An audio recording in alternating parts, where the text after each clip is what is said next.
জাতির জনক বঙ্গবন্ধু শেখ মুজিবুর রহমানের জ্যেষ্ঠ পুত্র বীর মুক্তিযোদ্ধা শহীদ ক্যাপ্টেন শেখ কামালের ৭৩তম জন্মবার্ষিকী উপলক্ষে রাজধানীর বনানী কবরস্থানে তার সমাধিতে শ্রদ্ধা নিবেদন ও পুষ্পস্তবক অর্পণ করে আওয়ামী লীগ সহ সহযোগী সংগঠনগুলো।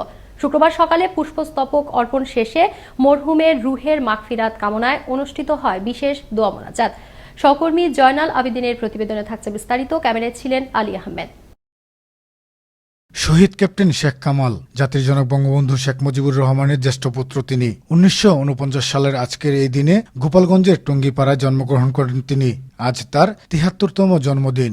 আজ এই বীর সাহসী সন্তানের জন্মদিন উপলক্ষে বাংলাদেশ আওয়ামী লীগ সহ এর সহযোগী অঙ্গ সংগঠনগুলো রাজধানীর বনানীর কবরস্থানে তার সমাধিতে ফুল দিয়ে শ্রদ্ধা জানান।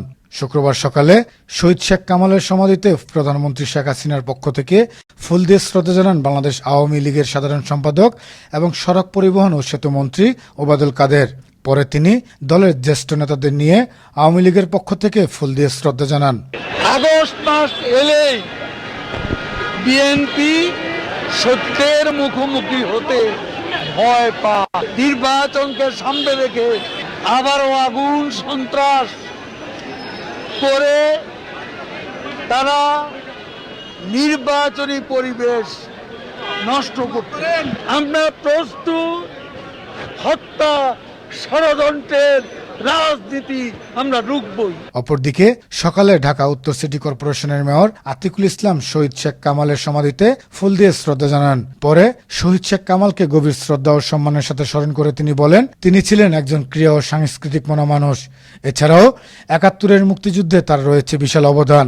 আর এমন গুণী মানুষের দেখানো পথকে অনুসরণ ও অনুকরণ করে পথ চলার আহ্বান জানান বর্তমান প্রজন্মের সকলকে।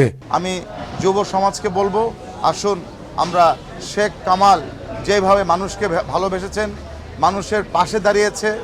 বিভিন্ন সময় আমরা শুনেছি যে শেখ কামাল, ক্যাপ্টেন শেখ কামাল, উনি যেখানে মানুষের সমস্যা ছিল সেই জায়গায় কিন্তু ছুটে গিয়েছেন। অর্থাৎ বিপদের বন্ধু ছিলেন শেখ কামাল। আমরা রাব্বুল আলমীর কাছে দোয়া করি, রাব্বুল আলামিন যেন তাকে বেহেশত নসিব করেন। আজকের এই দিনে বীর শহীদ শেখ কামালের জন্মদিনে রইল শ্রদ্ধা, সম্মান ও অফুরন্ত ভালোবাসা। তিনি ছিলেন, তিনি আছেন, তিনি থাকবে বাংলাদেশের প্রতিটি মানুষের হৃদয়ে। জয়নাল আবেদিন, আনন্দ টিভি, ঢাকা।